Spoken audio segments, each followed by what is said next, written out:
tem muita objeção ainda quando o assunto é hipnose, cara. Ah, demais, né? E por isso que a gente na Omni nem fala muito sobre hipnose, já fala sobre hipnoterapia. E qual é a diferença? Para tentar desmistificar. Hipnose é um processo natural que todo mundo tem, né? Que é o processo da mente. O que é hipnose, de forma bem simples? É quando uma sugestão externa entra na sua mente emocional, que a gente chama de subconsciente.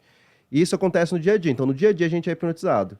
Quando a Lalas, por exemplo, fala um negócio com você, ou ela tá brava, ou às vezes um negócio mais profundo sobre o João ali, e naquele momento, não importa o que você está fazendo, aquilo impacta você emocionalmente. Mesmo que você não possa parar para pensar naquilo naquele momento, isso impacta você. Ou seja, você foi hipnotizado por uma mensagem que naquele momento talvez você não queria ser hipnotizado. Aham. E isso acontece nos filmes também, né?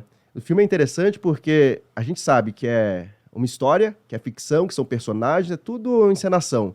Só que ainda assim, se a gente está prestando atenção, a gente chora, a gente ri, a gente se emociona com algo que é mentira. Então, a gente é hipnotizado nos filmes, nos livros. Então, a hipnose acontece todos os dias. Agora, a hipnoterapia é quando a gente usa esse processo natural da mente humana Ok. para alterar alguma coisa para uma transformação maior. E aí, o potencial é resolver depressões, ansiedades, alergias, insônia, diversos problemas, doenças crônicas, doenças autoimunes.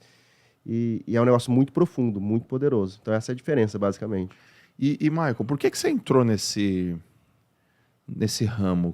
Qual é a tua história? Conta aí pra gente, assim, porque quando que você começou a estudar hipnoterapia, ou hipnose, ou a mente, ou tudo isso? Como é que foi? Então, eu comecei de uma forma bem diferente, que foi para chamar atenção. Porque, assim, na maior parte da minha infância, eu morei numa vila militar, que só tinham 6 casas. E nessa vila era 30 minutos de carro da cidade, isso em Brasília. Tá bom. Então, não tinha outra criança nessa vila, e o único momento que eu brincava, que eu socializava, era na escola na hora do recreio. Então, essa foi a maior parte da minha infância. Isso fez com que eu me tornasse uma criança tímida, insegura, com medo de falar com as pessoas. E um dia, essa criança, depois, quando eu fui realmente para a cidade, quando eu tinha 13 anos de idade, resolve se apaixonar pela menina mais popular da escola. Então, os homens que são tímidos, acho que já se identificam aqui. E eu fiquei alguns meses ali vendo o que eu poderia fazer para chamar a atenção, que ela nem sabia que eu existia. E em algum momento, eu mexendo nos livros antigos lá em casa, eu não sei como tinha um livro de hipnose lá. E aí eu peguei aquele livro e aí eu pensei, caramba, se eu aprender a hipnotizar... Eu já tinha visto hipnose na televisão, né, e tal. Pensava, se eu aprender a hipnotizar, eu vou ser o cara mais popular da escola. Todo mundo vai gostar de mim, todo mundo vai querer ser meu amigo, e aí eu vou chamar a atenção dessa garota. E foi aí que eu comecei... 13? 13 anos.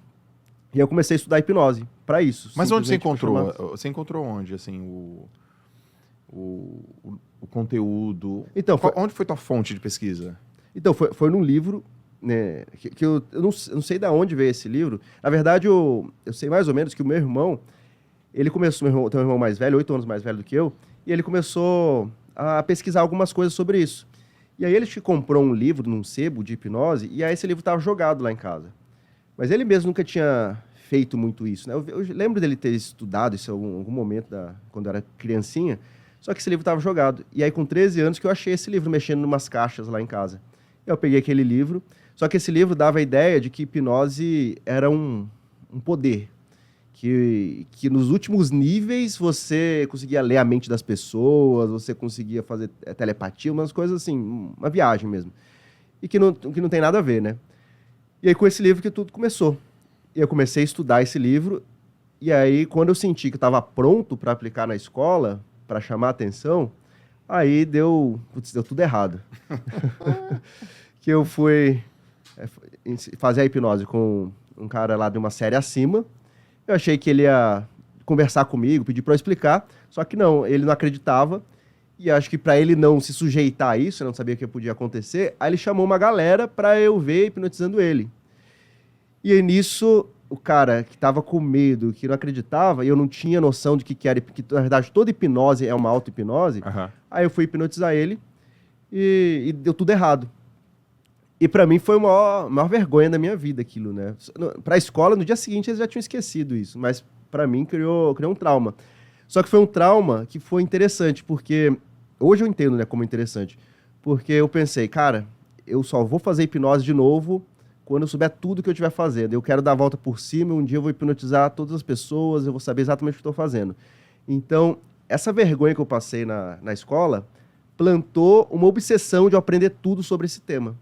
E aí foi aí que eu comecei de fato, a estudar mais a hipnose, buscar outros livros, buscar na internet. Eu vi que no Brasil, na época, não tinha muito conteúdo sobre isso. E aí eu comecei a estudar inglês para poder aprender conteúdos de hipnose, que eu vi que em inglês já tinha bastante coisa. E assim eu comecei.